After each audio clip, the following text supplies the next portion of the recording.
My name is Treaty Ray. I'm 17 years old now. I it been home for my whole life.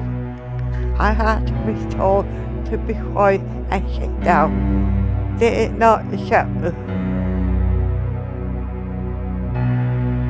We will not sit down and be quiet.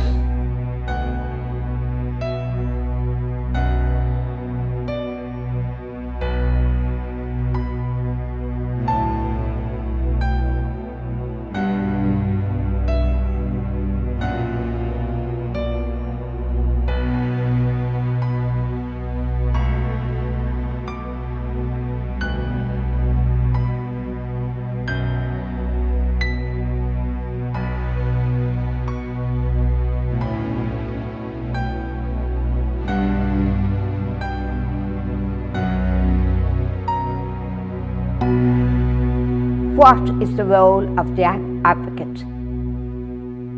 The role of an advocate is to offer independent support to those who feel they are not being heard, and to ensure they are taken seriously and that their rights are respected. It is also to assist people to access and understand appropriate information and services. 8 ways to advocate for people with disabilities. See the individual and the disability. Engage in active listening. Respect rights and decision making. Promote accessibility in your home and local community. Respect needs for autonomy and self-determination. Support self-direction. Celebrate and support self-advocacy. Treat everyone as you would like to be treated. My name is Rowan Howard. I know my rights.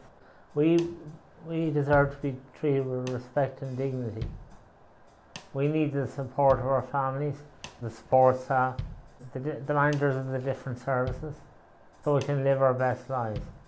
We have lots of gifts to bring to the world. Sometimes we just need a bit of help to sharing these gifts.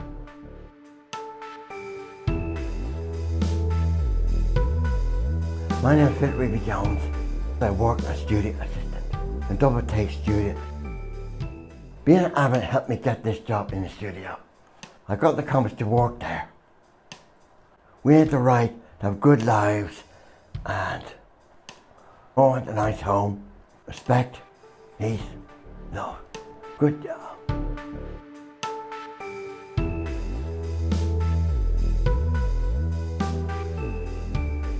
My name is Anne Roach and I'm visually impaired. I was the one who asked my manager to set up the advocacy and relationships class a few years ago. I advocated for it and now we have it. You won't get anything in life unless you look for it. You have to be willing to speak up for yourself and others.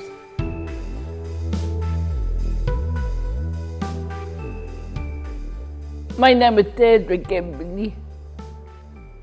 When you have a group of people helping you and supporting you, and even have somebody to talk to, very important. We have come a long way. We still have a lot of work to do. We bear awareness about people with a level of disability. We're not all the same. We are individual. The individual needs, interests, wants.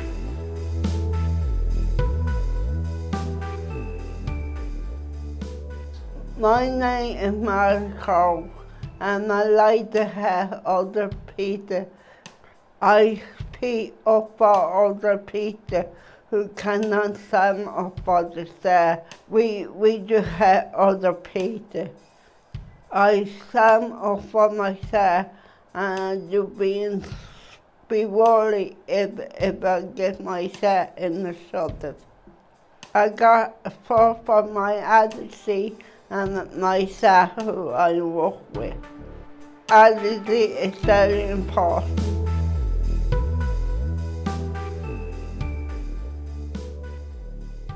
Hello, my name is David Atkinson. I live within the disability service. This happened difficult because we have lots of different staff. Many of them are strangers who are in and out of our homes. A lot of these people don't own or understand or what we need to live full independent lives. At this happenstance differently. I am very independent, but I still need the support of staff to go places. And this is not always available to me. When this happens, I have to stay at home. My name is David Clean. I live in Moyville with Rowan and Jason. I think it's very important to stand up for your rights. I have been in disability services for years, and not all my time has been good. It can still affect me sometimes today. Just because we live with a disability, it doesn't mean that we don't feel pain or sad or love. We have the same feelings as everyone else. We want to live full and meaningful lives, just like you do. Everything I do, especially outside, and go out in a home, I like at first, but I got used to it. I live in a house with so much better. The only thing is, I had to share my home with 3 other people in the house. Well, I don't mind. You should get used to it. Sometimes I don't get on with a lot of people. They should take it into consideration before they move people in together.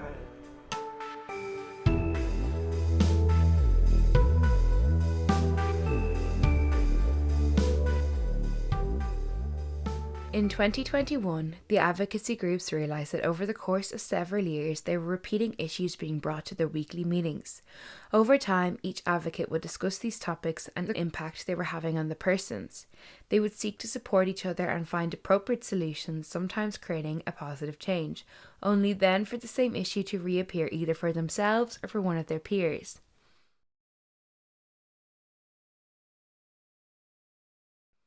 As a result of this, the groups worked together on a more impactful solution.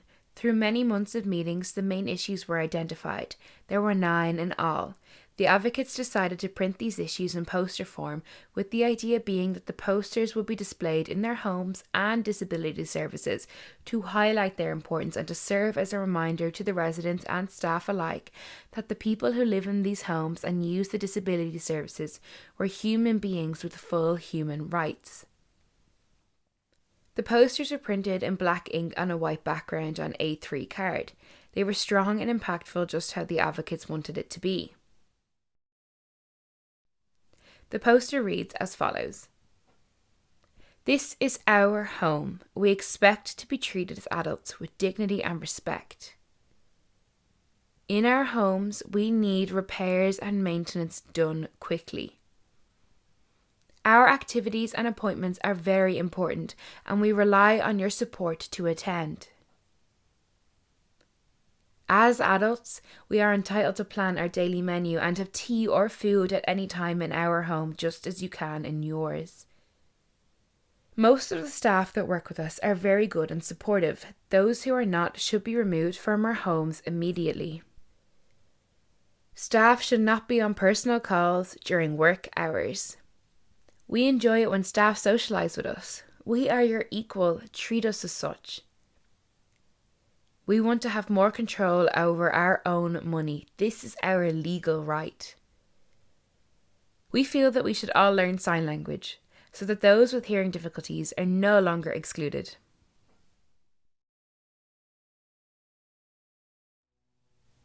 As you can see, these points are listing basic human rights. Each advocate brought home copies of their posters to display in their home. However, staff in all of the homes either did not permit the advocates to hang the poster in their own home or tore down the poster when it was put up.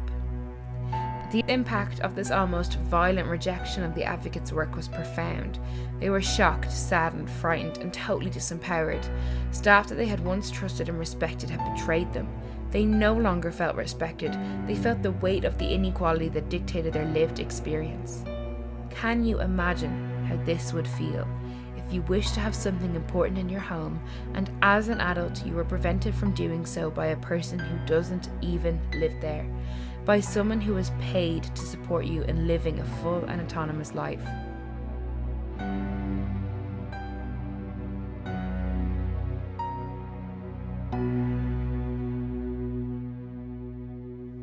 The advocates regrouped and requested a meeting with the Director of the Disability Services.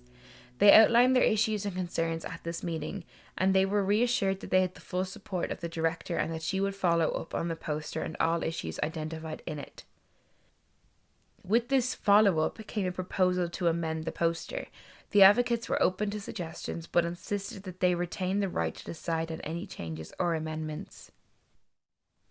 There was a consultation period between the advocates and the Director and the Assistant Director of Nursing around the final design of the poster, with the advocates having full control of the outcome. The advocates have now been presented with frame versions of their poster and have been given full commitment from the directors that the posters will be hung in their homes, and this will be overseen by direct management. While the advocates are very happy with the support they have received in asserting their rights within their own homes and acknowledge the many wonderful, dedicated and caring staff who work with them, they are very aware that there is still much work to do. The advocates wish to ensure that they and all people who require support to live full, meaningful lives are afforded the care, respect, empathy and equality of opportunity that all human beings are entitled to. They call on us to examine our own unconscious bias, our attitudes and assumptions around those of us who require additional supports. They state, "We are not less than, or others, or a job to do. We are human beings deserving of respect, dignity, autonomy, and the opportunity to live our lives in the way we choose." The advocates ask for your allyship. Their message is, we need your support. Please work with us to create better conditions for all of us to live fuller and more meaningful lives. For those of you who believe that you are better than or more superior than us, please examine your conscience and your career choice. We do not want your negative influence over our lives. For those of you who witness others treating us less than, as a job to do, or as an inconvenience, please be our ally and report them. We need to change toxic attitudes wherever we encounter them. Nothing about us without us is a statement that the advocacy group has adopted. The advocates feel strongly that they should have a stronger voice in decision making that impacts on them and their peers directly. The advocates state, the places we live are our homes, not houses, hostels, residential units or workplaces. Language is very important. Our homes are a sanctuary, and just like any individual's home, we wish to live ours with full autonomy, independence and safety. You may work in our home, but you must respect that it is our home always. We are not children, nor is it ever appropriate to treat us as such. We are adults who live with a disability. While we do require a level of support, we retain our right to be treated as adults and afforded the dignity that all adults are afforded. We need you to be our allies. We appreciate the work you do to improve our lives and support us in living full, meaningful and autonomous lives. We want our lives to count for something. We need love, acceptance, respect, and our wishes to matter. We are the same as you. The advocates decided that they needed to create a stronger message so that they could reach a wider audience in order to create awareness around the struggles of those who require additional supports to thrive. They wanted to tell their story in the hope of creating understanding and connection between them and their wider communities. They decided to create a short film and portrait installation titled "We Will Not Sit Down and Be Quiet. This is what you are viewing now." The installation was launched at Pearse Park Museum and Gardens in September 2023, where it was housed for 2 weeks. The installation was then travelled over to Rural Red Arts Centre in Tala. The launch day was one of busyness and excitement. The advocates gathered in DoubleTAKE supported art studio to get ready and meet with their supporters and friends. The advocates travelled by private bus to Pearse Park, where they were met by many of their friends, families, supportive staff and the Mayor of South County Dublin, Councillor Alan Edge.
Standing in power, united in their quest for equality, respect, fair and just treatment, and their right to live full, meaningful, autonomous lives with dignity and respect.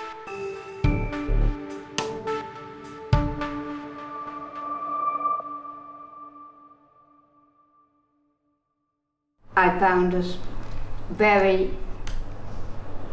emotional, part of it, very emotional. Where the other people were speaking, about themselves, and even when I was speaking about myself, I was starting to speak about myself, It was brilliant. I felt so proud of myself. I felt so happy. It was challenging sometimes, but it was fun as well. But it was fun, yeah. Yeah, well, very doing. Very good. I've been very good. Everybody did very well. It was very good and it was very interesting and it's going to help other people as well. It's very good and it was very interesting. It was very hard work, but we got there in the end. Well worth all hard work. It was well worth it. The film was very, very good. Oh yeah, got a point straight across the people, But we want it done and all and everything. I just said it was very good, do it again. It was very good, interesting, lively, learn a few things and meet lots of different people. Very good, very calm and everything else. It's the first thing I've written for someone else. I usually just write poems just for me, so it was a bit different for me. It was a bit of a challenge, but I went in and got to meet everyone, and I was, got to hear what everyone had to say, and then they told me I could put in my own experience to it. So even though I haven't lived the same experiences they have, I was still able to relate to them in a way with how I've been treated in, say, like school and stuff. So I've been able to put that emotion into it and still sort of express how they were feeling. It doesn't really feel real. Like, I don't know, like when they hear my voice and they see my name up, it doesn't really feel like it's me. But I'm very happy to be given this opportunity and be able to contribute to something like this. So yeah, I'm very happy and I'm very proud.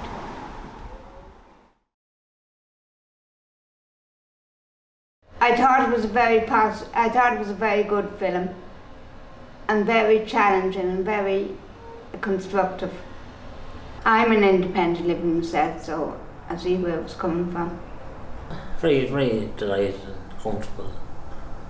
Very good film. I thought it was very good.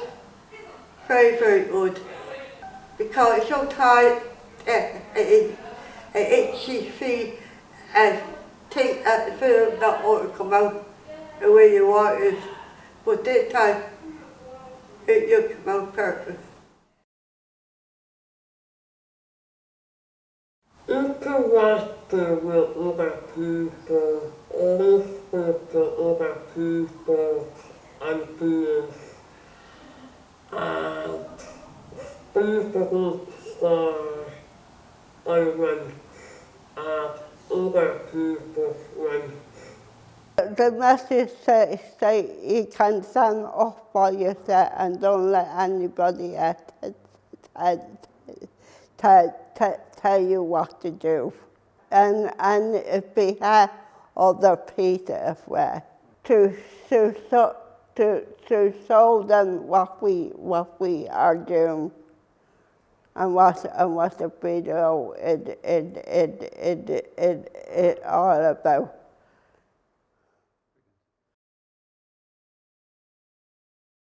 I hope that it will be worldwide and a lot of awareness for other services that they would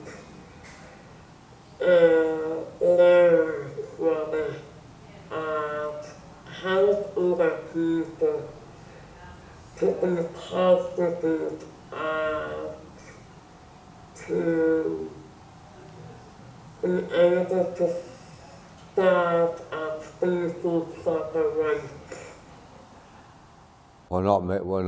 We weren't put here to sit in the corner, or we have a right to have what we want, in reason of course, and we shouldn't be asked to leave or move from church or room to room, or some staff play with phone.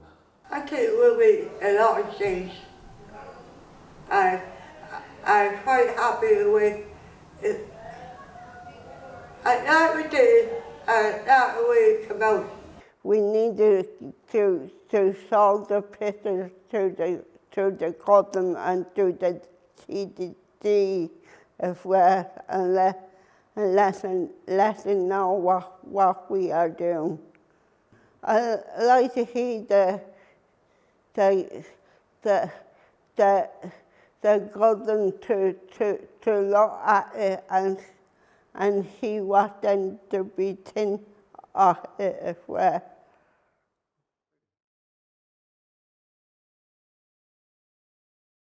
I think it will be a very challenging experience for staff who are still unsure about individual rights for the guys. I think it will be a wake-up call that the individuals or individual service users have the same basic human rights as everybody else, and this should influence how staff behave. I thought the exhibition was fantastic. The pictures and the messages underneath from everyone were very thought-provoking, very powerful. The whole day was very well organised, and just to see how involved the advocacy group were in the running of the day, and it was wonderful. The video was very powerful as well. So I think that anyone who attended today will get to see how important it is to treat everyone with dignity and respect, and to respect everyone's human rights, and that, like the group would say here today themselves, they have the same rights as everybody else, and how important it is to listen and for them to make their contribution in the way that they want to. It's a privilege to be here today, and the message that these people have conveyed to each and every one of us is so powerful. It's going to affect generations to come, and it's just the start of things to come, and it is going to get better and better, and it's an eye-opener for each and every one of us. I thought it was absolutely amazing. I mean, it's so powerful. It's so kind of raw. At times I was quite shocked at some of the things that the advocates were talking about, like being told to shut up and sit down. And that was really kind of visceral. It was really, really impactful and powerful for us to hear that. And the thing that really struck me was the line, "Your work, my home." And I think no matter how well-intentioned people are, they can't really appreciate what's going on in the home. So I think there's a lot of very well-meaning politicians around, and I probably include myself there, but we don't have that knowledge. And so I think it's really, really important for groups like the advocates to be raising their voice in protest and raising their voice about the issues they're experiencing, and for us as politicians to not just listen but engage and bring them into the political process rather than talking about them, to let them speak for themselves. So I think this is such important work. I think it's such an important exhibition today, and yeah, I'm just really impressed with it. I'm really proud to be here launching it. Today I screamed into my pillow because I felt safe enough to do so, because I didn't think I could hold it in anymore. I felt discrimination from all sides, told me be quiet and meet their eyes. I couldn't color inside the lines. The only place I let myself be free is a place I call home. The place that is free from the expectations from outside. The place I laugh, cry, and speak with ease. Some of us have homes that don't always feel like ours. With a job to do and work in mind, you may forget where you are. You call it work, we call it home. Home is where I lay myself bare and let my mind breathe. No longer watched, no longer seen. Some of us go home holding our breath, not knowing who may be there and what they may decide for us. People like us are used to this, used to being pushed to the back seat while making decisions, used to tiptoeing around in this mold that we just don't fit in to keep others comfortable, used to being told what's best for us when most of the time we know ourselves better, used to feeling like a marionette on strings, one side free and the other held tight, waving one arm and kicking one leg, waiting for you to move with us so we can get to the other side with ease. But we are people with dreams and hopes that make our eyes and hearts sparkle with joy, and goals that drive us and preferences that differentiate us.